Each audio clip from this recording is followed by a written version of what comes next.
एकदा ओडिशार लोक मैंने ओडिशार बणिक मैंने अमेरिका रे तीन टा सभ्यता प्रतिष्ठा करते कलम्बस फलम्बस ना किसी न गोटे मिछ कथा सब प्रचारमूलक भाव कर हसी उड़ेवा कथा सब आपणकर केबेठारू साहित्य सर्जन संश्लिष्ट हेले जन्मरू प्राय 30 रु अधिक गल्प उपन्यास शिशु साहित्य अनुवाद साहित्य विज्ञान भ्रमण कहानी आपण रचना करी ओडिशार वाणी भंडार को समृद्ध करिसेंती आपण एथिपई कोठु पाइथिल प्रेरणा प्रेरणा भितर थाए बाहर कहीं अनुप्रेरित हुए नहीं तेणु से जन्मरू जे कलाकार से कला प्रदर्शन कर तार कृतित्व विंश शताब्दीर आधुनिक युवकटीए हेउ बा पुराण जुगर केउ महान चरित्र हेउ सांप्रतिक राजनेता हंतु किंबा दीन दलित दिन मजुरिया दलित जनता हो निजस्व लेखनी माध्यम साहित्य से चरित्रायन करी आपण चर्चित होइछन मनुष्य को देखिला हम आपण जदि तक पोजीशन रे देखिए ये होचे मुख्यमंत्री तेणु तक मुख्यमंत्री जने बड़ मंत्री तेबे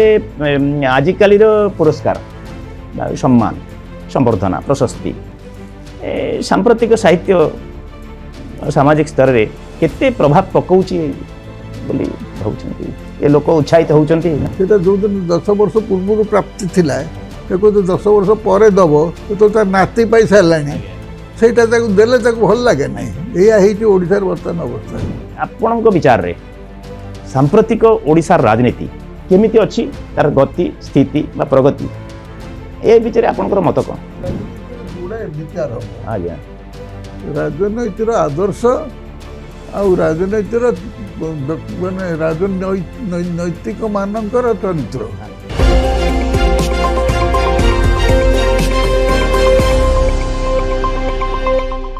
नमस्कार दर्शक बंधु निर्भीक विचार आजिर एही नूतन अध्याय को आपण मानकु स्वागत करुछि मु अवनी चंद्र दास निर्भीक विचार विश्लेषण कार्यक्रम रे आजिर अतिथि होउछंती ओडिशार जड़े स्वनामधन्य साहित्यिक कथाकार औपन्यासिक जहाँकर लेखनी रे फुटी उठे ओडिशार पुरपल्ली नगर सहर एमितिकी देश विदेशर जीवन जंजालर सांप्रतिक घटना प्रवाह तांक सृजनी संभार व्यंग कल्पना विलास भाषा शैलीर अनुरंजित स्वच्छंद परिवेश रे समाजर चित्र और चरित्र मानकु वास्तवधर्मी रूपायन देबारे से जड़े कुशली साहित्य स्रष्टा वृत्ति थिला तांकर शिक्षकता अध्यापना किंतु प्रवृत्ति साहित्य साधना एभली जड़े विशिष्ट बुद्धिजीवी मो दृष्टि रे जड़े राष्ट्रचिंतक साहित्य सेवक होउछंती प्राध्यापक शांतनु कुमार आचार्य महोदय आसंतु तांको स्वागत करिबा आजिर निर्भीक विचार कार्यक्रम को एवं जानिबा आज आलोचना प्रसंग रे कौन रही तांक निर्भीक विचार विचारशीलता निर्भीक विचार स्वर सर नमस्कार नमस्कार निर्भीक विचार आज अध्याय को आपन को स्वागत प्रोफेसर शांतनु कुमार आचार्य जन्म आपनकर 1933 मसीहा मई मासरे कलिकता रे किंतु पिता होउचंती अनंत चरण आचार्य माता कृष्णप्रिया देवी पैतृक ग्राम आपणकर कटकर सिद्धेश्वरपुर जो अंचल आमर बरपुत्र भाषाकोश प्रणेता ओडिया भाषाकोश प्रणेता गोपाल चंद्र प्रहराज जन्म केमी थिला आपणकर शैशव आउ पितामाता पारिवारिक जीवन से समय मोर पिलादिन गोटे माने उल्लसित नुआ जगत रे बास करुवा लोक आसवा छोट पिला जो जन्म हुए बड़ परिवार रे तार जो आनंद मोर सैया थिला कारण मोर जेजे मोर बापा थिले मोर जने शिक्षक जने जमींदार थिले ताक गोपाल प्रहराज होउचंती जमींदार वंश मोर अजा होउचंती मो बोऊर बापा से होउचंती कुलमणि मिश्र से होउचंती इंजीनियर का जो military engineer Calcutta corporation engineer थिले मेसोपोटामिया रे फर्स्ट वर्ल्ड वार लड़ी थिले तेणु आमर दिगंत बहुत व्यापक थिला से तो विश्व विषय आम छोट पिला दिन आम अवार्ड थलु जर्मनी कौटी युद्ध कौटी होउची किए अटैक करुच्ची क्या କିଏ କେଉଁ ଦେଶର ପ୍ରଧାନମନ୍ତ୍ରୀ କିଏ ଏଇ କଥା ଛୋଟ ପିଲାଦିନୁ ଆମେ ଜାଣିଥିଲୁ। ଦେଶ ବିଦେଶର ଧାରଣା ଆପଣଙ୍କ ମନରେ ସୃଷ୍ଟି କରାହେଉଥିଲା ଆପଣଙ୍କ ପାରିବାରିକ ତା ସାଙ୍ଗରେ ଆଜ୍ଞା। ଭାଷା ସମ୍ପର୍କରେ ସାହିତ୍ୟ ସମ୍ପର୍କରେ ମଧ୍ୟ ସେଇ ଗାଁଟା ସିଦ୍ଧେଶ୍ୱରପୁର ଯେହେତୁ ଗୋପାଳ ଚନ୍ଦ୍ର ପରିଡ଼ାଙ୍କ ଜନ୍ମସ୍ଥାନ ଆଜ୍ଞା ଓ ସେଠି ଗୋଟେ ଅଦ୍ଭୁତ ଲୋକ ଚରିତ୍ର ଅଛି ଯେ ଯେକୌଣସି ଭାଷାର ଶବ୍ଦ ନୂଆ ଶବ୍ଦଟେ ପାଇଲେ ତାକୁ ନେଇକରି ଖେଳନ୍ତି, ତାର ତତ୍ତ୍ୱ ତାତ୍ତ୍ୱିକ ବିଚାର ପର୍ଯ୍ୟନ୍ତ ଚାଲିଯାଏ ଛୋଟ ପିଲାଙ୍କ ମୁଣ୍ଡରେ। ତେଣୁ ଆମର ପୃଷ୍ଠଭୂମିଟା ଭାଷା ସାହିତ୍ୟ କବିତା ସଙ୍ଗୀତ ଉଚ୍ଚାଙ୍ଗ ଚିନ୍ତା ଏଇଥିରେ ଗଠିତ ଥିଲା। ତାମାନେ ଆପଣଙ୍କ ଜନ୍ମ ମାଟି ଏକ ଗୌରବବହ ପରମ୍ପରାର ସ୍ୱାକ୍ଷର ଅଙ୍କନ କରିଛି, ଏଥିରେ ତିଳେ ମାତ୍ର ସନ୍ଦେହର ଅବକାଶ ନାହିଁ। ଦର୍ଶକ ବନ୍ଧୁ, ଆପଣ ଶୁଣୁଥିଲେ ପ୍ରଫେସର ଶାନ୍ତନୁ କୁମାର ଆଚାର୍ଯ୍ୟ ମହୋଦୟଙ୍କୁ, ଯାହାଙ୍କର ଜନ୍ମ ମାଟି ସମଗ୍ର ଓଡ଼ିଶାରେ ଓଡ଼ିଆ ଭାଷା ସାହିତ୍ୟକୁ ଅଧିକ ଭାବରେ ପ୍ରଭାବିତ କରିଛି ଏବଂ ଉଦ୍ବୁଦ୍ଧ କରିଛି ମଧ୍ୟ, ଗୋପାଳ ଚନ୍ଦ୍ର ପ୍ରହରାଜଙ୍କର ମାଟି। ତେବେ ସାର୍ ରସାୟନ ବିଜ୍ଞାନର ଛାତ୍ର ଥିଲେ ଶାନ୍ତନୁ ଆଚାର୍ଯ୍ୟ, ଉଚ୍ଚତର ଗବେଷଣାରେ ନିମଗ୍ନ ଥିଲେ। 1958ରେ MKCG ମହାବିଦ୍ୟାଳୟରେ ଅଧ୍ୟାପକ ଭାବରେ ଯୋଗ ଦେଇ ବୃତ୍ତିଗତ ଜୀବନ ଆରମ୍ଭ କରିଥିଲେ ସତ, କିନ୍ତୁ ତା ପୂର୍ବରୁ ସମ୍ବଲପୁର ସ୍ଥିତ ଓରିଏଣ୍ଟ ପେପର ମିଲ୍ କାଗଜ କଳରେ କିଛି ଦିନ ଥିଲେ। ଆଜ୍ଞା ଆଜ୍ଞା। ତେଣୁ ତାପରେ ପରବର୍ତ୍ତୀ ଅଧ୍ୟାପନା, ବିଭିନ୍ନ ମହାବିଦ୍ୟାଳୟରେ ଅଧ୍ୟକ୍ଷ ପଦବୀ ମଣ୍ଡନ କରିବା ଏବଂ ଶେଷରେ ଉତ୍କଳ ବିଶ୍ୱବିଦ୍ୟାଳୟର ରେଜିଷ୍ଟ୍ରାର ଭାବରେ ଆପଣ ଅବସର ଗ୍ରହଣ କରିଛନ୍ତି। ତେଣୁ ବୃତ୍ତିଗତ ଜୀବନର ଅଭିଜ୍ଞତା କିଛି ଦର୍ଶକମାନଙ୍କୁ ସୂଚନା ଦେବେ କି? ମୋର ବୃତ୍ତିଗତ ଅଭିଜ୍ଞତା ଦୁଇ ଭାଗରେ ବିଭକ୍ତ। ଗୋଟେ ହେଉଛି ଶିକ୍ଷାଦାନ, ଆଉ ଗୋଟେ ହେଉଛି ଶିକ୍ଷା ପ୍ରଶାସନ। ଆଜ୍ଞା। ମୁଁ ଉଭୟ କ୍ଷେତ୍ରରେ ବୈଶିଷ୍ଟ୍ୟ ଲାଭ କରିଥିଲି, ନିଶ୍ଚିତ ଖ୍ୟାତି ଲାଭ କରିଥିଲି। ଭଲ ଶିକ୍ଷକ ହିସାବରେ ମୋର ଖ୍ୟାତି ଅଛି, ଆଉ ଭଲ ଆଡମିନିଷ୍ଟ୍ରେସନ ହିସାବରେ ମୁଁ ପ୍ରୋଜେକ୍ଟ ୟୁନିସେଫ୍ର ଆନ୍ତର୍ଜାତିକ ସଂସ୍ଥା ଗୋଟେ ପ୍ରୋଜେକ୍ଟକୁ 5 ବର୍ଷ ଚଳାଇଥିଲି, ତାକୁ ସକ୍ସେସଫୁଲ୍ କରି ଠିଆ କରିଥିଲି। ଏସବୁ ଜିନିଷ ଅଛି ମୋର କ୍ରେଡିଟ୍। ତା ଛଡ଼ା ବହୁ କଲେଜର ପ୍ରିନ୍ସିପାଲ ଥିଲି। ଆଉ ଛାତ୍ର ସେମାନଙ୍କର ସମସ୍ୟା କେତେ ଅନେକ ସବୁ ପ୍ରଫେସର ମାନେ ଡିଲ୍ କରିପାରନ୍ତିନି, କିନ୍ତୁ ଆମେ ତାକୁ ଡିଲ୍ କରୁଥିଲୁ। ତେଣୁ ଆମମାନଙ୍କୁ ସ୍ପେଶାଲ ଡ୍ୟୁଟି ଦିଆଯାଇଥିଲା, ଯୋଉଠି ଗଣ୍ଡଗୋଳ ହୁଏ ସେଇଠି ଶାନ୍ତନୁ ଆଚାର୍ଯ୍ୟ, ମହାପାତ୍ର, ନୀଳମଣି ସବୁ ସବୁ ଡାକ, ପିଲାମାନଙ୍କୁ ବୁଝେଇକି ସବୁ। ସେତେବେଳେ ଛାତ୍ର ଆଉ ଶିକ୍ଷକ ବା ଅଧ୍ୟାପକ ମାନଙ୍କର ଏକ ମାନେ ପାରମ୍ପରିକ ଭାବରେ ଏକ ଏମିତି ଗୋଟେ ସମ୍ପର୍କିତ ହେଇଥିଲେ ଆପଣ, ଟିକେ ଭଲ ଥିଲା। ନିଶ୍ଚିତ ନିଶ୍ଚିତ। କିନ୍ତୁ ବର୍ତ୍ତମାନ ଯୋଉଟା କି ଆପଣ ଟିକେ ତାରତମ୍ୟ ଦେଖୁଛନ୍ତି। କହିପାରିବି ନାହିଁ, କିନ୍ତୁ ମୁଁ ଜଗତସିଂହପୁରରେ ପ୍ରିନ୍ସିପାଲ ଥିବା ଭିତରେ 1958 ପ୍ରାୟ 5 ବର୍ଷ ଥିଲି ଜଗତସିଂହପୁର କଲେଜରେ, ଜଗତସିଂହପୁର କଲେଜ, SBM କଲେଜରେ। ଆଜ୍ଞା। ପ୍ରାୟ 87, 85ରୁ 1983ରୁ 88 ଯାକେ। ଆଜ୍ଞା ଆଜ୍ଞା। 83 ସେ ତେବେ ଦୁର୍ଦାନ୍ତ ପିଲାମାନେ ସବୁ ଥିଲେ, ବହୁ ବିରାଟ ବିଚିତ୍ର ସମସ୍ୟା ସବୁ ସୃଷ୍ଟି କରୁଥିଲେ, ତାକୁ ସବୁ ଡିଲ୍ କରୁଥିଲେ। ଆଜ୍ଞା। ତେବେ ଆପଣଙ୍କର କେବେଠାରୁ ଏ ସାହିତ୍ୟ ସର୍ଜନାରେ ଆପଣ ସଂଶ୍ଳିଷ୍ଟ ହେଲେ? ଜନ୍ମରୁ। କାହିଁକିନା ଜଣେ ବିଜ୍ଞାନର ଛାତ୍ର, ବିଜ୍ଞାନ ଶିକ୍ଷକ, ତାପରେ ବିଜ୍ଞାନ ମନସ୍କ ବ୍ୟକ୍ତିଟିଏ, ସାହିତ୍ୟ ପ୍ରତି ଏତେ ଅନୁରକ୍ତି କେମିତି ହେଲା? ଗୋଟେ କବିତା ଲେଖିଥିଲି ଛୋଟ ପିଲାଦିନୁ। ଆଜ୍ଞା। ମାନେ ମାଇନର ସ୍କୁଲରେ ପଢ଼ିଲା ବେଳଠୁ ମୁଁ କବିତା ଲେଖିଛି। କବିତା ସଂକଳିତ ହେଇକିରି ମନ୍ଦାକିନୀ ନାମକ ଗୋଟେ କବିତା ଗ୍ରନ୍ଥରେ ପ୍ରକାଶିତ ହେଇଛି। ଆଜ୍ଞା ଆଜ୍ଞା। ତେଣୁ ତେବେ ଆପଣଙ୍କର ମାନେ ଛାତ୍ର ଜୀବନରୁ ଆପଣଙ୍କର ଲେଖନୀ ଚାଳନା ଆରମ୍ଭ ହୋଇଛି, ସାହିତ୍ୟ ସର୍ଜନା ଆରମ୍ଭ ହୋଇଛି। ମୁଁ ଯାହା ଜାଣେ ପ୍ରାୟ 30ରୁ ଅଧିକ ଗଳ୍ପ, ଉପନ୍ୟାସ, ଶିଶୁ ସାହିତ୍ୟ, ଅନୁବାଦ ସାହିତ୍ୟ, ବିଜ୍ଞାନ, ଭ୍ରମଣ କାହାଣୀ ଆପଣ ରଚନା କରି ଓଡ଼ିଶାର ବାଣୀ ଭଣ୍ଡାରକୁ ସମୃଦ୍ଧ କରିଛନ୍ତି ଆପଣ, ଏବଂ ପାଠକୀୟ ଆଦୃତି ମଧ୍ୟ ଲଭିଛନ୍ତି। ତେବେ ମାନେ ତା ଭିତରେ ରହିଛି ଗଳ୍ପ ପୁସ୍ତକ ମନମର୍ମର, ଦୁର୍ବାର, ଆଦ୍ୟ ସକାଳ, ମନ୍ତ୍ରୀଙ୍କ ସେୟାର, ଗଳ୍ପ ବର୍ଣ୍ଣାଳୀ ଏବଂ ଜଳଛବିର ରାତି, ତୃତୀୟ ନେତ୍ର ଇତ୍ୟାଦି। ସେମିତି ଉପନ୍ୟାସ ଭାବେ ନରକିନ୍ନର, ଶତାବ୍ଦୀର ନଚିକେତା, ପୂର୍ଣ୍ଣାଙ୍ଗ ଉପନ୍ୟାସ, ଜେଜେ ମଲା ପରେ, ପୁଣି ଶିଶୁ ସାହିତ୍ୟରେ ବି ଆପଣ ସିଦ୍ଧହସ୍ତ, ଦିନେ ଆକାଶ ବି ନଥିଲା, ମୋ କାଠଘୋଡ଼ା କଥା କହେ, ଆକାଶକୁ 7ଟି ପାହାଚ ଇତ୍ୟାଦି। ଏଥିପାଇଁ କେଉଁଠୁ ପାଇଥିଲେ ପ୍ରେରଣା? ନା ଏହା ଜନ୍ମସିଦ୍ଧ ଆପଣଙ୍କର ଏଇଟା ପ୍ରବୃତ୍ତି? ପ୍ରେରଣା ଭିତରେ ଥାଏ। ବାହାରୁ କେହି ଅନୁପ୍ରେରିତ ହୁଏନି, ବିଶେଷତଃ ସାରସ୍ୱତ କ୍ଷେତ୍ରରେ କବି, ବୈଜ୍ଞାନିକ, ଦାର୍ଶନିକ ଏମାନେ ଶୂନ୍ୟରୁ ଆଣନ୍ତି, ତାଙ୍କୁ ମହାପ୍ରକୃତି ବା ଭଗବାନ ସ୍ୱୟଂ ପ୍ରେରିତ କରିଥାନ୍ତି ଏହି କାର୍ଯ୍ୟ କରିବା ପାଇଁ। ତେଣୁ ସେ ଜନ୍ମରୁ ଯେ କଳାକାର ସେ କଳାରେ ପ୍ରଦର୍ଶନ କରିବ ତାର କୃତିତ୍ୱ, ଯେ ବୈଜ୍ଞାନିକ ସେ ଯନ୍ତ୍ରପାତି ବା ଜଗତ ସମ୍ପର୍କରେ ତାର ଅନ୍ୱେଷଣ ସ୍ୱତଃପ୍ରବୃତ୍ତ ଭାବେ ବାହାରିବ। ମୋର ସେଇ ଗୁଣଟା ଥିଲା ମୂଳରୁ। ତାମାନେ ଆପଣଙ୍କ ମତରେ ଆପଣଙ୍କର ଏଇ ଯେଉଁ କଳା ବା ସାହିତ୍ୟ ପ୍ରତି ଅନୁରାଗ ଅନୁରକ୍ତି ବା ଭାବନା ବା ଆପଣଙ୍କର ଏଇ ଯେଉଁ ବିଜ୍ଞାନ ପ୍ରତି ଥିଲା, ଆପଣଙ୍କ ସାହିତ୍ୟ ପ୍ରତି ଥିଲା, ଏସବୁ ଆପଣଙ୍କ ସହଜାତ ପ୍ରବୃତ୍ତି, ମାନେ ଈଶ୍ୱର ଆପଣଙ୍କ ଭିତରେ ଭରିକି ଦେଇଥିଲେ।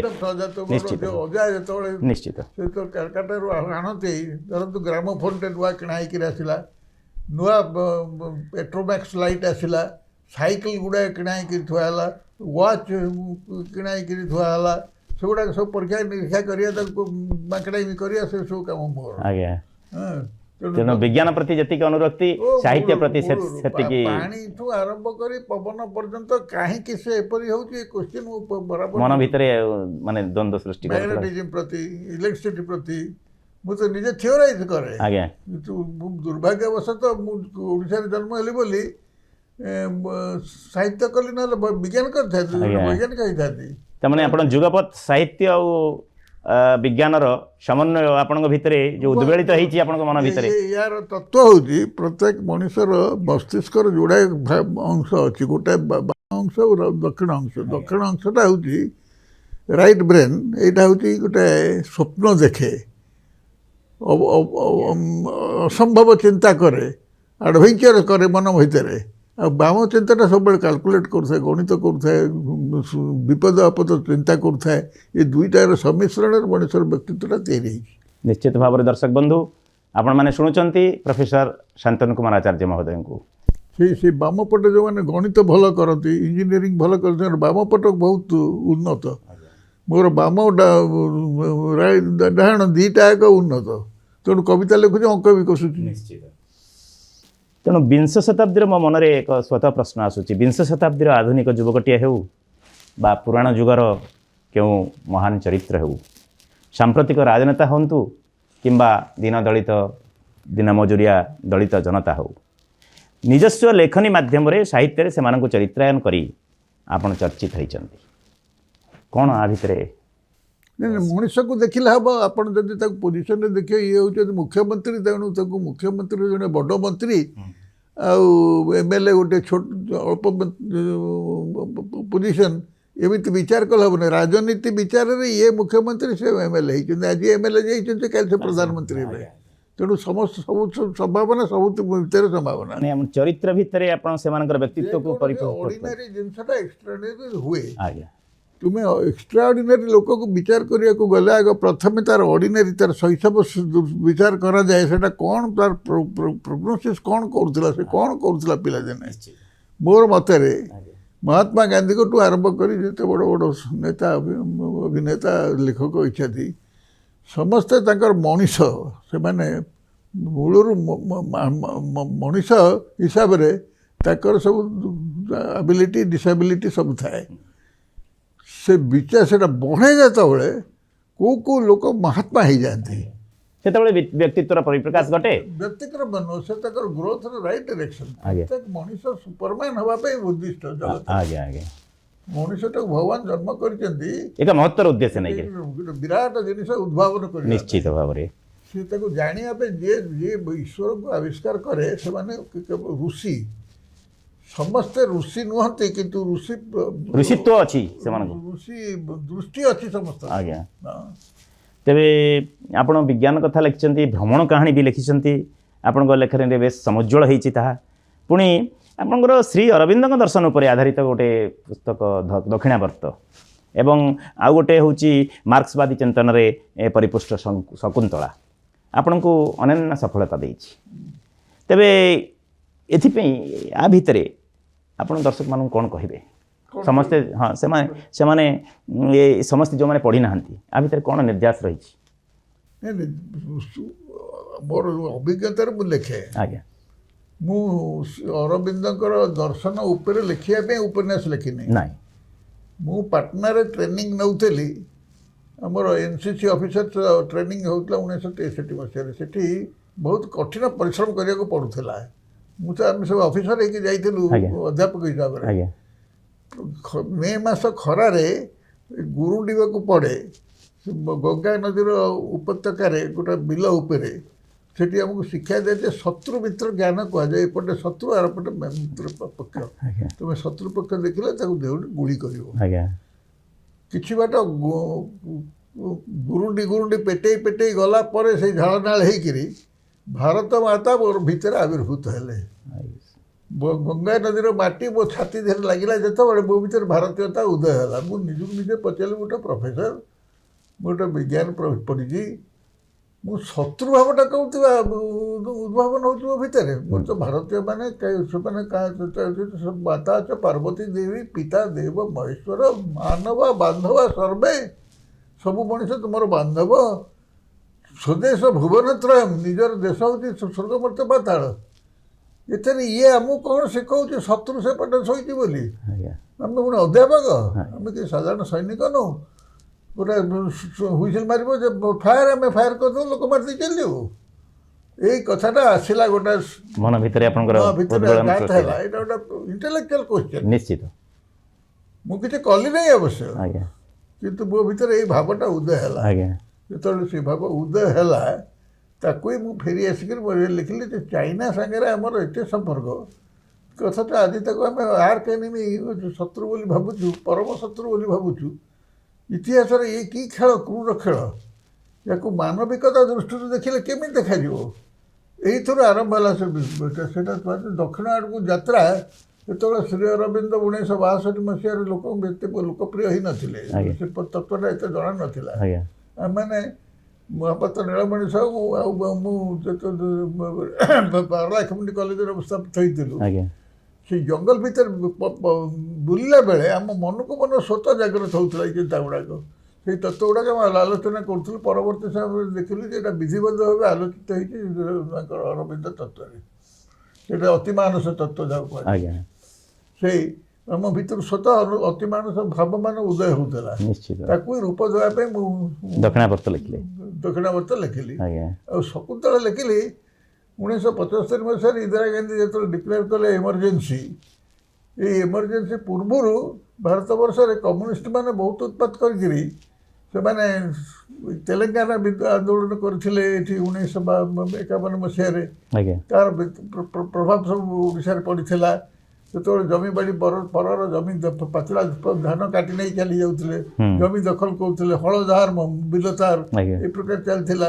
ସେଇଟା ବଢ଼ି ବଢ଼ିକିରି ଗୋଟେ ନକ୍ସଲିଜିମ୍ ବୋଲି ଗୋଟେ ଦର୍ଶନ ଭିତ୍ତିକ ରାଜନୈତିକ ଇଏରେ ଚାଲିଲା, ଗୋଟେ କାର୍ଯ୍ୟକଳାପ ଚାଲିଲା, ଯେଉଁକି ଭୟଙ୍କର ହେଲା। ଯେଉଁଥିରେ ଅଧ୍ୟାପକମାନେ, ଇଞ୍ଜିନିୟରମାନେ, ଡାକ୍ତରମାନେ ଚାକିରି ଛାଡ଼ି ଦେଇ ଯାଇକି ବଣ ଜଙ୍ଗଲରେ ବୁଲିକିରି ସେମାନେ ବିପ୍ଳବ ନାଁରେ ଶତ୍ରୁ ମାରିବାକୁ ଆରମ୍ଭ କଲେ। ସୈନ୍ୟକୁ ଦେଶବାସୀଙ୍କୁ ବି ମାରିବାକୁ, ସାହୁକାରମାନଙ୍କୁ ମାରିଲେ, ବଡ଼ ବଡ଼ ଲୋକଙ୍କୁ ମାରିଲେ, ଏଭଳି ଗଲେ।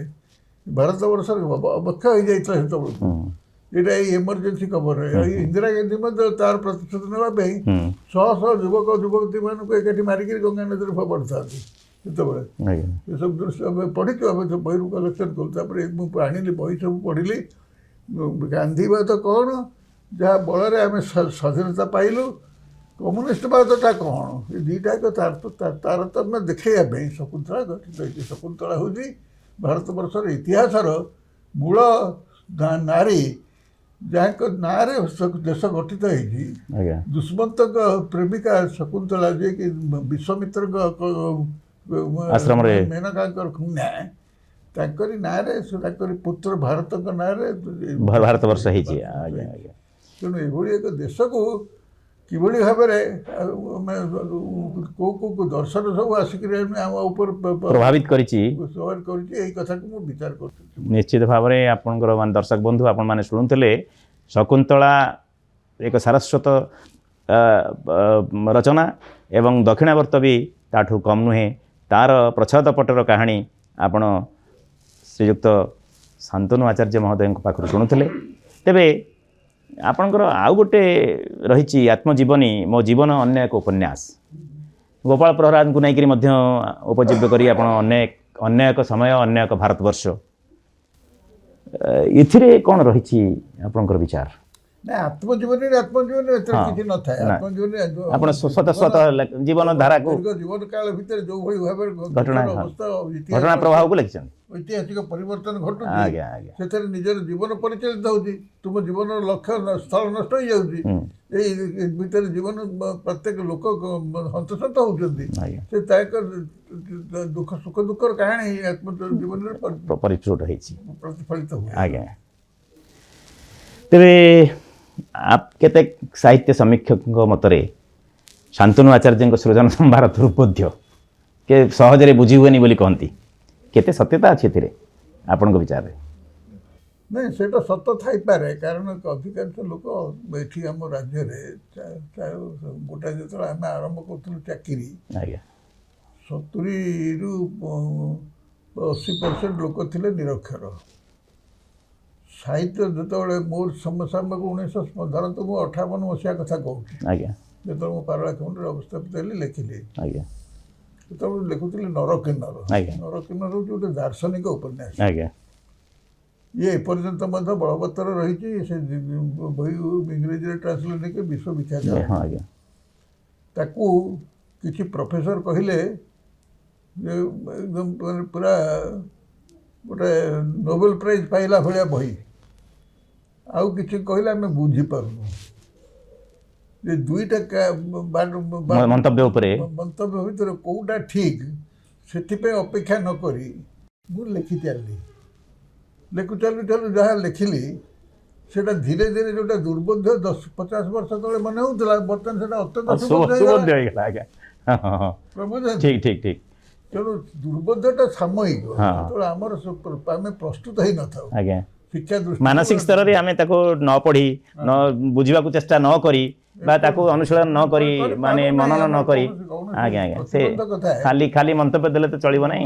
ମନ୍ତବ୍ୟ ଦିଅନ୍ତୁ ମନ୍ତବ୍ୟ ଦେଲେ ସେ ପିଲାଟି ଯେ ପ୍ରାଥମିକ ଶ୍ରେଣୀରେ ପଢୁଛି ଆଜ୍ଞା ସେ ମଧୁବାବୁ ରାଓଙ୍କର ମନେକର ଏ ଆତ୍ମନିଦ୍ରା ପରିହରି ଆଜ୍ଞା ପ୍ରଥମେ ବୁଝିପାରିବ ନାହିଁ ବୁଝିପାରୁନାହିଁ। ଆଜ୍ଞା ସେଥିପାଇଁ ମଧୁବାବୁଙ୍କୁ ଦୋଷ ଦେଇ ଲାଭ ନାହିଁ କାରଣ ମଧୁବାବୁ ସେଇଟା ନ ଲେଖିଥିଲେ ଯେ ସାହିତ୍ୟର ଅବନତି ହେଇଥାନ୍ତା। ନିଶ୍ଚିତ ଆଜ୍ଞା ବୁଝିଲେ।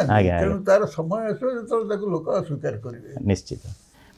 ତେବେ ସ୍ୱତଃ ଗୋଟେ ପ୍ରଶ୍ନ ମନକୁ ଆସୁଛି ସୃଷ୍ଟି ସ୍ରଷ୍ଟା ସଂସାର ଏ ସବୁକୁ ବୁଝି ତାଙ୍କୁ ବୁଝେଇବାରେ ଆପଣଙ୍କର ରଚିତ ଗଳ୍ପ ଉପନ୍ୟାସ ପାଠକ ମନରେ କେତେ ପରିମାଣରେ ରେଖାପାତ କରିଛି ବୋଲି ଆପଣ ଗୋଟେ ଯୁଗ ସୃଷ୍ଟି କରିଛି ମୁଁ।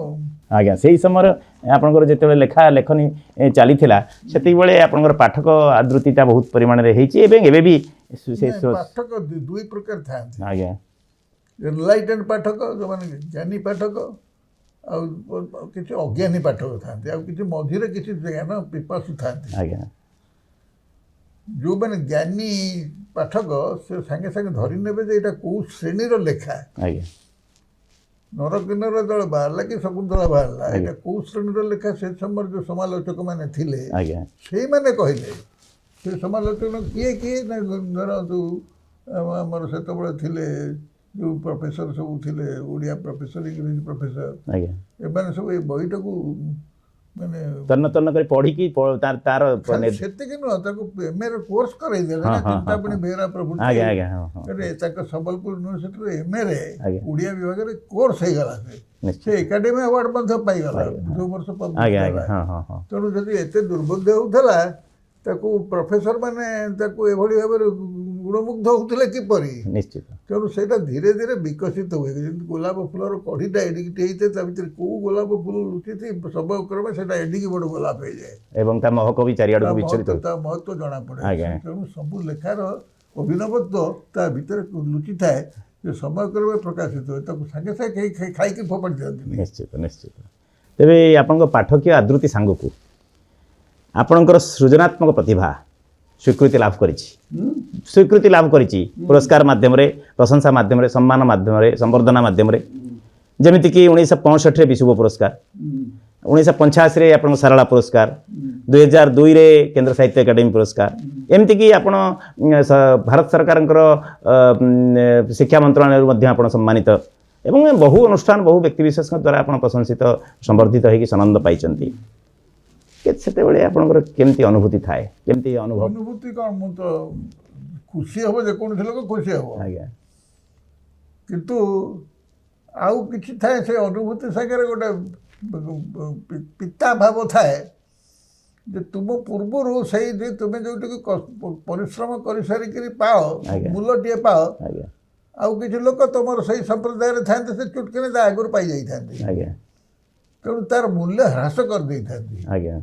तेणु ह्रास मूल्य नहीं कि तुम हाथ में धरला बेलू से टंकाटा गोटे खपरा भाया लगे निश्चित तेणु से जो उपाधिटा से दौती मनकर आज्ञा सेटा जो दिन 10 वर्ष पूर्व प्राप्ति थिला आज्ञा ताको जो 10 वर्ष पर दब तो तार नाती पाई सारानी आज्ञा आज्ञा सेटा ताको देले ताको भल लागे आज्ञा एया हेची ओडिसा वर्तमान अवस्था निश्चित सेही चिंताधारा सेही भावनार जो आपण मनरे जो प्रतिक्रिया जागृत जात होउची ताहा वर्तमान सांप्रतिक स्थिति रे निश्चित भाव में प्रणिधान योग्य एवं ताकू मार्मिक भाव में विचार कले आमे भाविबा जे आर एक संस्कार आसीबा दरकार साहित्य क्षेत्र रे हो सामाजिक स्तर रे हो किंबा आपणकर शिक्षा क्षेत्र रे हो तेबे आजिकाली पुरस्कार सम्मान संवर्धना प्रशस्ति सांप्रतिक साहित्य सामाजिक स्तर रे केते प्रभाव पकाउची बोली भावुचंती ये लोक उत्साहित होउचंती जुग जुग धरी पुरस्कार प्रशंसा पत्र राजा मानकर कवि मानकु जो सम्मान दिया जाए जो मानपत्र दियंती यार बहुत प्रभाव पड़े साहित्य सृष्टि उपरे लोके आखि रही था से जिनसटी केमती पाइबे बोली और से तो गुणात्मक भाव किपर उन्नति घटव से चेष्टा कर जहाँ आज गुणात्मक सृष्टि होती समग्र भारत वर्ष रे ये जे राजा मानकर द्वारा जो पुरस्कार दि जाऊला जो मानपत्र दि जाऊला से मानपत्र पाइबापी अधिकांश लोक चाहती कहीं मनुष्यर प्रकृति से किंतु सेथरे जदि हटचपट करा जीवो तार लोक माने ताकू रिसीव करा जीवो ठका जीवो ठकी दिया जीवो तापर तार प्रतिक्रिया जात हुए से प्रतिक्रियाशील हुए तो न लिखिबो नचेत विपरीत कथा लिखिबो प्रतिक्रियाशील होइकिरी तेणु तार प्रभाव निश्चित भाव में अच्छी समाज उपरे एवं लेखक उपरे बा स्रष्टा उपरे भारी प्रभाव पड़ी पिला मानक उपरे निश्चित तेणु आपनकर निर्भीक विचार रे आपण ई संस्कारित भावना जागृत हो सरकार पाखरे ये विचार पहुँचू जनसाधारण पाखरे पहुँचू पाठक मान पाखरे पहुँचू एवं नुआ पीढ़ीर लेखक मान पाखरे पहुँचू ये आशा रखिबा तेबे शिक्षा साहित्य सामाजिक पृष्ठभूमि रे आपण ओडिशार कोण अनुकोण रे परिचित निज लेखनी निज मानस मंथन बा चिंतन रे यारी माध्यम रे समाज को मार्गदर्शन करिसेंती यशस्वी होइचंती विशिष्ट विभिन्न राजनीतिक व्यक्तिविशेष माने आपण सहित परामर्श विचार विमर्श करती एवं विशिष्ट राजनीतिज्ञ आम ओडिशार राजनेता विशिष्ट साहित्यिक स्वर्गत शरद कुमार करंक सह आपणकर पारिवारिक संपर्क रही तेबे आपणक विचार रे सांप्रतिक ओडिशार राजनीति केमिति अच्छी तार गति स्थिति बा प्रगति ए विचार आपणकर मत कौन देखो मु हरेकृष्ण महतो भारत स्वाधीनता बेलठू एपर्यंत सबू सरकार ताकर मुख्यमंत्री ठू आरंभ करी सरकारी प्रतिनिधि मान सहित भल भाव संपर्कित थाए और जाना सहित परिचित थाए और से मत जानती मत बहुत विपद रक्षा कर कारण ये जो चाकरिया माने से बहुत समय बड़ हिंस्र अवस्था धारण करती जहाँ फल गोटे लोक ऑफिसर को मारदे पर्यंत षड्यंत्र हुए से रक्षा पाइबा राजनीति संपर्क न रखिले बचीपर नहीं। मु बारंबार हरेकृष्ण महताब द्वारा नंदिनी शतपथी द्वारा जानकी पट्टनायक द्वारा एपरिक विजु पट्टनायक द्वारा शेष आम शरत कर जो थे मंत्री थे इत्यादि मोर बहुत समस्या चाकरीगत समस्या से मत रक्षा करते मु ऑफिसर मान द्वारा निर्यातित होइछि बहुत थर किंतु राजनीति वाला माने राजनैतिक नेता माने मत बहुत साहाय्य कर बुझी मत मोर सहीटा हूँ मोर काल नहीं तेबे एठी प्रश्न माने मो मन को गोटे जिज्ञासु भाव में आपको पचारिया चाहे जे आपण राजनीतिटा सेवा उपयोगी होगा दरकार अन्य को साहाय्य सहयोग करवा दरकार किंतु सांप्रतिक राजनीति वर्तमान ताठुरु भिन्न हृदबोध होछि राजनीति रे जोड़े विचार हबो आज्ञा राजनीतिर आदर्श आउ राजनीतिर माने राजनैतिक मानकर चरित्र राजनैतिक आदर्श को आगे देखा जाऊ आम देखिलु गोटे समय आसला जो राजनैतिक आदर्श धर तो विजु पट्टनायक पर्यंत आस अणा जाऊ मुझे कथा कहूनी मुझे सब विषय लिखी गुड़ा सब लिखाई नोभेल विजु पट्टनायक कहले जे ओडिया माने एकदा समुद्र पारी से माने अमेरिका पर्यंत चल जाइए और से निजे निज हाथ पैसा खर्च करी से देइथिले कलिंग पुरस्कार यूनेस्को लेवल यूनेस्को जोटी ओडिया ना शुणा जाऊ नथिला एगुड़ा सब चर्चा कर लिखी परवर्ती समय दल शासन कले समय आमर रहा आदर्श रहा राजनीतिक आदर्श से बाप को आदर्श कौन गला आदर्शटा आसला टंकिका चाउल तेणु के जो फल हो गला 20-25 वर्ष धरी फल है या फल ओडिशार केते क्षति होगला ओडिशार लोकंर आम्बिशन एस्पिरेशन केते क्षति होगला यहाँ ऐतिहासिक मैंने कहे এইটা রাজনীতি তা নিশ্চিত ভাবে বিচার সাপেক্ষ আমার আদর্শটাকে তুমি খারাপ লোক হইবার তো ভালো লোক আদর্শକୁ খসেଇବା তଳକୁ খসেଇବା আদর্শ ସବୁବେଳେ ଉପରେ ରହିବା ଦରକାର ନବମଣ୍ଡଳରେ ରହିବା ଉଚିତ ଭଗବାନଙ୍କ ପାଖରେ। ଦର୍ଶକ ବନ୍ଧୁ ଆପଣମାନେ ଶୁଣୁଥିଲେ ପ୍ରଫେସର ଶାନ୍ତନୁ କୁମାର ଆଚାର୍ଯ୍ୟ ମହୋଦୟଙ୍କ ପାଖରୁ ଯେ ବିଚାରଧାରା ଆମର ଏଭଳି ହେବା ଦରକାର ଯାହା ସମାଜକୁ ଦିଗଦର୍ଶନ ଦେଉଥିବ ମାର୍ଗଦର୍ଶନ ଦେଉଥିବ ଏବଂ ଆଦର୍ଶବୋଧକୁ अनुकरण करुथिबो जदि ता न हुए तारे समाजर अधोगति निश्चित भाव में तेरे साहित्य को नहीं राजनीति एवं होउछि एवं साहित्य प्रति शासनर बा प्रशासनर मनोभाव किभଳି हेबा दरकार आपन मतरे साहित्य को नहीं राजनीति हबार जोटा जोड़ाए बाट अच्छी गोटे पुरस्कार पाइबा राजनीति हुए द्वितीय कथा हूँ आंचलिक राजनीति आम अंचल साहित्यिक मैंने पुरस्कार पाइबे तू कटक भुवनेश्वर एमती गुड़ा सब अंचल संबलपुर इत्यादि नहीं शुणा जाए यही जिनसा राजनैतिक जो मानकर नेतृत्व जेते उन्नत दूरदृष्टि संपन्न से मैंने एगुड़ाक अतिक्रम कर जाती सेटा जो पीरियड सेटा हो न थाए से समय साहित्यर अवनति अति शोचनीय हो जाए से अवस्था बर्तमान चलती तेणु आम आपण मतरे मु जहाँ अनुभव करुँची जहाँ आपणकर कहबार निर्यास रोचे जे ताहा निश्चित भाव में संकीर्ण भावधारू टिके उन्नत रहिबा दरकार समस्ते ताको संकीर्ण माने कौन संकीर्ण माने होची जोड़े संगीत साहित्यर उत्तरण होची साहित्यर विचार आज्ञा भाव उत्तरण न हो उन्मेष होबा दरकार तार साहित्य न आज्ञा जदि राजनीति में पकईदेव आम अंचल लोक कहीं पुरस्कार से कहीं पाई निश्चित यही चिंताधारा जदि पशिला ताले जे पुरस्कृत है से लोक तार रही उत्साह जो मैंने पुरस्कृत न होती से भैरव निश्चित भाव में तेबे शेष आज निर्भीक विचार शेष प्रश्न आपण को जे आज युवपीढ़ी आपणकर प्रिय पाठक वृंद एवं ओडिशार साधारण जनता को आपणकर विचारशील वार्ता कौन रहिबो युवपीढ़ी निजको निजे तैयारी करे सब बेले निज पीढ़ी क्या ठार आदर्श धार उधार नहीं ना युवपीढ़ीर निजस्व आदर्श अच्छी आम समय युवपीढ़ी अत्यंत दुस्थ अवस्था थी मोर पैसा पतर नाला माने छोट छोट चाकरी सब करूँ अध्यापना अध्यापक चाकरी इंजीनियर चाकरी जो छोट चाकरी सब आम बड़ चाकरी करूँ ପାଉନଥିଲୁ। ସେଇଭଳି ଆମର ଆଦର୍ଶ କିନ୍ତୁ ସେତେବେଳେ ଏଇ ପଇସା ଉପରେ ନଜର ନଥିଲା। ଆଦର୍ଶ ଥିଲା ସ୍କାଇ ହାଇ, ଆଜ୍ଞା ସ୍ୱର୍ଗକୁ। ମହାତ୍ମା ଗାନ୍ଧୀ ସେ କହୁଥିଲେ ଏକଦମ ଦାରିଦ୍ର୍ୟ ଅବସ୍ଥାକୁ ସେ ସତ ପ୍ରବୃତ୍ତ ଭାବେ ଦାରିଦ୍ର୍ୟକୁ ବରଣ କଲ ବୋଲି କହୁଥିଲେ। କିନ୍ତୁ ମାନବ ମଣିଷର ହିସାବରେ ତାଙ୍କର ଯେଉଁ ଉଚ୍ଚ ଚିନ୍ତାଧାରା ସେ ସ୍ୱର୍ଗ ଶ୍ରୀ ଅରବିନ୍ଦଙ୍କର ଅବସ୍ଥା ସେ ଜେଲ୍ ଭିତରେ ରହିଲେ, ଜେଲ୍ରୁ ଆସି ତପସ୍ୟା କଲେ, ସେ ଧନୀ ହେବାକୁ ଚେଷ୍ଟା କରୁନଥିଲେ।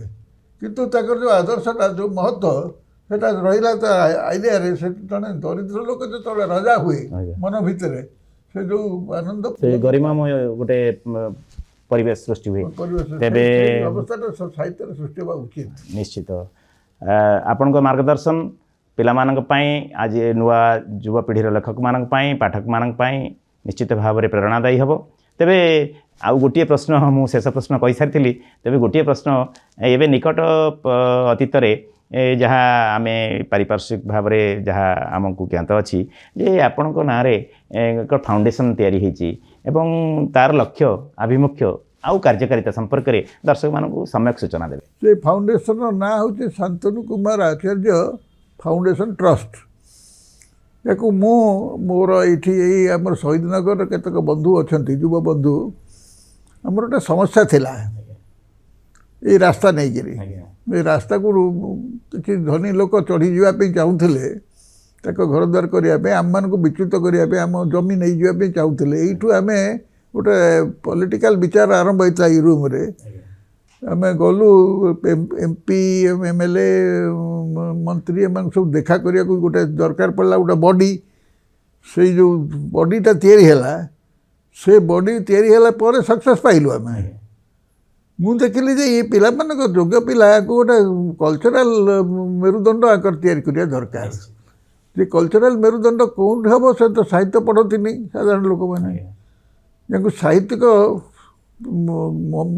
ମହକ ଆଉ ଆନନ୍ଦ ଶିଖେଇବା ଦରକାର। ସେଥିପାଇଁ ଗୋଟେ ସ୍କୁଲ ଭଳିଆ ଗୋଟେ ଜିନିଷ ଦରକାର। ସେଇ ଅନୁଷ୍ଠାନଟା କରୁ କରୁ ତାକୁ ଆମେ ରେଜିଷ୍ଟ୍ରି କରିଦେଲୁ। ସେ ରେଜିଷ୍ଟ୍ରେସନରୁ ବାହାରିଲା ଶାନ୍ତନୁ କୁମାର ଆଚାର୍ଯ୍ୟ ଫାଉଣ୍ଡେସନ୍। ସେ ଫାଉଣ୍ଡେସନ୍ଟା ପୁରାପୁରି ବିଧି ଭାବେ ରେଜିଷ୍ଟର୍ଡ ହେଇଛି। ଏହାର ଲକ୍ଷ୍ୟ ଖୁବ୍ ଉଚ୍ଚ। ଓଡ଼ିଆ ସାହିତ୍ୟକୁ ବିଶ୍ୱସ୍ତରୀୟ କରିବା ହେଉଛି ଏହାର ଲକ୍ଷ୍ୟ। ଓଡ଼ିଆ ତ ତା ଭିତରେ ବହୁତ ମ୍ୟାଟେରିଆଲ ମଧ୍ୟ ମୁଁ ସଂଗ୍ରହ କରିସାରିଲିଣି। ଯେ ଏକଦା ଓଡ଼ିଶାର ଲୋକମାନେ, ଓଡ଼ିଶାର ବଣିକମାନେ ଆମେରିକାରେ ତିନିଟା ସଭ୍ୟତା ପ୍ରତିଷ୍ଠା କରିଥିଲେ। ଏଇ କଲମ୍ବସ୍ ଫଲମ୍ବସ୍ ନା କିଛି ନୁହେଁ, ଗୋଟେ ମିଛ କଥା, ସବୁ ପ୍ରଚାରମୂଳକ ଭାବେ କରିଛନ୍ତି। ତ ହସି ଉଡ଼େଇବା କଥା ସବୁ। ସେଥିପାଇଁ ଯେଉଁ ରାଜନୈତିକ କଲଚରାଲ ସାଂସ୍କୃତିକ ବିଚାରଧାରା ଦରକାର, ସେଟାକୁ ରିସର୍ଚ୍ଚ କରିବା ଦରକାର। ସେଇ ରିସର୍ଚ୍ଚ ଅନୁଷ୍ଠାନ ସେଇଟା ହେଉଛି ଫାଉଣ୍ଡେସନର ଲକ୍ଷ୍ୟ। ଚମତ୍କାର ଆପଣଙ୍କର ବିଚାରଧାରା, ଚମତ୍କାର ଆପଣଙ୍କର ଏ ପ୍ରୟାସ, ଇଏ ଆହୁରି ପ୍ରେରଣାଦାୟୀ ହେଉ, ସମାଜକୁ ଦିଗ୍ଦର୍ଶନ ଦେଉ, ମାର୍ଗଦର୍ଶନ କରୁ, ପିଲାମାନଙ୍କୁ ଆହୁରି ଉତ୍ସାହିତ କରୁ, ଆପଣଙ୍କ ଅନୁଷ୍ଠାନ ଚିରଞ୍ଜୀବୀ ହେଉ। ତେବେ ଆଜିର ଅଧ୍ୟାୟକୁ ଏଇଠି ଶେଷ କରିବା। ଆଗାମୀ ଅଧ୍ୟାୟରେ ଭେଟ ହେବା ଆଉ ଜଣେ ଅତିଥିଙ୍କୁ ନେଇ ନିର୍ଭୀକ ବିଚାରରେ। ନମସ୍କାର।